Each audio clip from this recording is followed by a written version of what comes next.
Welcome ladies and gentlemen, this is Jacek Sopotnicki, aka Sputnik here, and today we are talking about Nikon Z5. I think this is one of the most overlooked entry-level cameras, and let me tell you why. It's obvious that it will be compared to Canon EOS RP and even R, but let me tell you why this camera is way better than both of those cameras. And let's start from with ergonomy. Ergonomically, this camera is great. The way you hold it the grip is very comfortable, of course. I don't have problem with my small finger here, it stays on the grip. Maybe if you have a bigger hand, you may have a problem here, but I don't have that problem. But what I like about this camera main features is you have extra two very useful buttons that you can actually program here. And by default, this one changes auto balance. This one is designed to change the focus system. So from, for example, point focus to like matrix focus or whatever focus you are using, from continuous to single and so on and so on. So you can choose, you can press this, and by these two rotators here, you can change the way it works. So this is great. Of course, it's a fully touch screen. The touch screen is fully can control everything, not like Sony just autofocus point, but you can control pretty much everything. And when you go to the menu, you can choose anything from the menu here. So this is pretty cool. And what I like the most actually is this switch here. Sony A7 Mark IV does have the switch now to switch quickly from video to photo mode. So here you got it. You can switch from video to photo like instantly. And this is absolutely great because for all hybrid shooters, this is a very, very quick way to switch. And the screen is not 180% or not flippy out screen, so this is downside for vloggers. You can use the special mirror here on the hot shoe, but that's what you get. What I like about this camera also is that it does have a joystick to change focal points, to change the position of focal points. This is very important for me, so this is why I have chosen personally A7 Mark III, because it did have it. The extra feature here, extra advantage here is double slot for the cameras, for the cards. It's not the fastest one, but it's definitely good to have it for all professional shooters. The downside is that it's not too fast, 4.5 frames per second, but for most this is enough. When it comes to connectivity on that side, you have, for example, full-sized HDMI, you have USB-C, and you can charge this camera with this USB-C, HDMI, and then the remote, and you have headphone and microphone jack.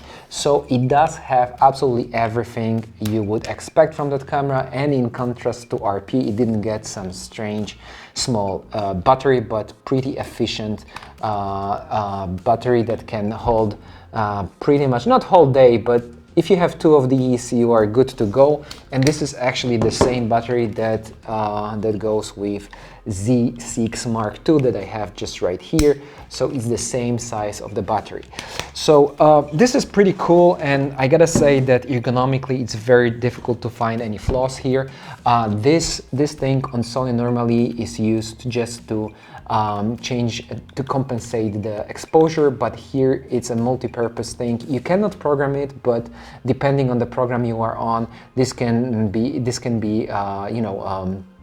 to compensate the exposure, or for example to change shutter speed. In general, this camera ergonomically is a clear win over R5, not R5, but RP and Canon EOS R. Now let's go to image quality, and this is where it gets interesting. So basically image quality to me is better than RP, specifically when it comes to highlights. Okay, when you come here with me to my Adobe Bridge, and you can see some of the photos here. First, low light situations. This is 300 ISO 3200, 35 millimeters, 6.3 f-stop. And it is not bad. Let's take a look at 100%. So you can start to see some grain. When you go to 200, you will see that the grain is definitely present. So this is more or less at the same the same performance as RP or Canon EOS R even. But what I like about this grain is that it's very even, so it's very easy to remove. So when you go to detail and you get some noise reduction here, oh sorry, I was showing you after noise reduction. So now you can see the noise, now you can see the noise. Now when you slide to the right, you can see that the noise is disappearing pretty easily. So this is before, this is after. So it's very even, but it's definitely more than I would expect on 3200. However, when you go to ISO, for example, 1600, and you go like 100%, or let's say 100%, let's do the noise reduction to 0, and we go with shadows down and now up. You can see that here in this dark part, noise is still not bad. So 1600, easy, you can use it. I know it's nothing spectacular, but it doesn't perform bad, it doesn't perform great. In low light, it's just an okay camera, but what I like is the auto white balance. For example, take a look at this photo that I took in Faro. You know, I love this picture, it's great for street photography, and this is nothing was done to this picture, it's out of the camera. So when comparing colors out of the camera between Nikon and Canon, I prefer Nikon colors. But I know it's a bold statement, but I prefer Nikon colors. I like those colors, and you can see for yourself that it's pretty nice. Okay, when it comes to autofocus performance, since I have this thing here, you can see for yourself, let's raise exposure a little bit, when there is some kind of glasses or some kind of, you know, distracting elements in the picture, the autofocus tends to perform not great, let's face it, because you can see, oh, the sharpness is here and it should be on eye, and it's not. When there's no glasses, like this picture of my wife, you see that the focus is perfectly where it should be. So autofocus, eye autofocus works okay, but not great in comparison to Sony. If eye autofocus is your thing, definitely Sony does offer a better quality autofocus in that case. But what I like about Nikon is how good it performs when it comes to highlights. I live in southern Portugal, so I have a lot of sun and a lot of white houses. And for example, here you have the picture of Alvor. And when you take a look at 100%, let me just reset everything here. And you can see that this building, for example, looks a little bit like it's blown out. But let's zoom in to 100%, for example, and we drag the highlights down here. You see, the detail is here. So it definitely outperforms in highlights, it outperforms Canon R and Canon RP, and this is a big thing.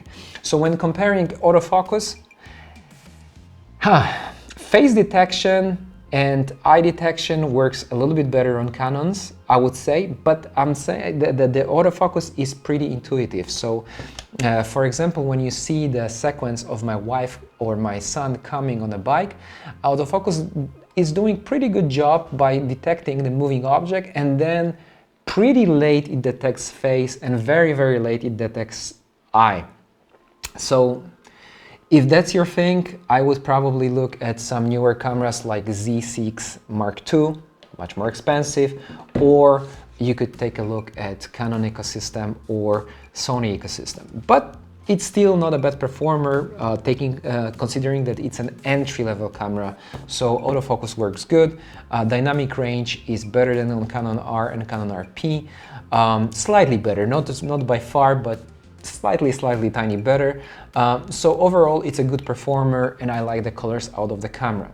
When it comes to video quality, 4K recordings look pretty good, and it doesn't have flat profiles and full control, picture control like Sony does have, but you have this something that is a little bit like a flat profile that you can see right now. Then you have standard profile, like this is in this case it's a landscape profile. You also have a lot of creative filters. You have de-lightening option that optimizes the contrast. and not to lose, for example, highlights. So this can be great for those that want to do some good videography. And what stands out absolutely at this price point is that the sensor inside is stabilized. It's a five-axis stabilization, so you can do a lot of handheld shots and you can really have a nice stable shots out of the camera. So you can see for yourself, this is image without stabilization. Then you get image with stabilization in a standard mode and then active mode. So it does pretty nice job. Of course, when you do something crazy like me riding on a bike, holding the camera, you know, there's no other way than gimbal. But for handheld shots where you want to have some stable shots handheld, it's not really not bad. So video-wise, this camera has a lot of things to offer. When it comes to specs, you can read in internet, so I won't be elaborating a lot about that But there's one downside of that camera which I found to be annoying. When you switch to semi-automatic modes, like half-automatic modes, I don't know how you say that, but like A program, you cannot switch ISO to manual. You always get auto ISO, which is okay, but it's not ideal. I like to have control over everything like I'm used to from a Sony system. So this is something that can be improved. I think it's just a firmware upgrade, and there you go. You can have you know, manual ISO selection. But if you switch to manual mode here, you can of course select ISO, which is okay in my case because I use a lot of manual and I use a lot of ND filters and this kind of stuff. But if you want, you know, to have something like half automatic, but you want to choose your ISO, you're out of luck here. So probably I would say this is the biggest downside for me when it comes to video. Otherwise, it's a pretty capable video camera with some slow motion, and you know, it definitely beats, because of image stabilization, it definitely beats Canon RP. And I would say it's performing a little better when it comes to image stabilization when it comes to Canon EOS R.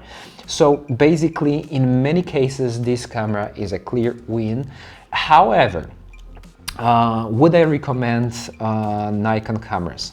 Well, definitely those are very capable, very overlooked cameras, and I see Nikon is, you know, striking back, like Z9, new flagship, and there are new cameras coming from Nikon, and I hope that Nikon will gain this position on the market back, because those cameras are really good, are ergonomically very good, the image quality is good, the video quality is good. There's a lot of options to you know, control your picture, and there's a lot of things you may like this, for example, rotator changes its purpose depending on the program you are in. You know, double slot for the cards, fully touch operation like in the menu. You know, it's a really good camera. However, when you look at the lenses, of course, the ecosystem of native lenses for mirrorless cameras is pretty small. Like the Sony is a clear win. It's the largest mirrorless ecosystem on the market, period. So for that reason, Sony might be a better choice. However, we're talking about entry-level cameras, and at the moment Sony doesn't have really a good offer for that, because A7 III is more expensive than Z5, RP, for example, way more expensive than RP. So A7 II is a little bit dated, so I would definitely recommend Z5 more for those who want to enter photography and videography. However, this is the solution, because one of the solutions is you buy it with a kit lens that is a nice kit to travel with, 2450, nice, small, very lightweight, pretty nice for traveling. So you buy it with a kit lens to have something universal there if you just want to do some family photos or travel photos.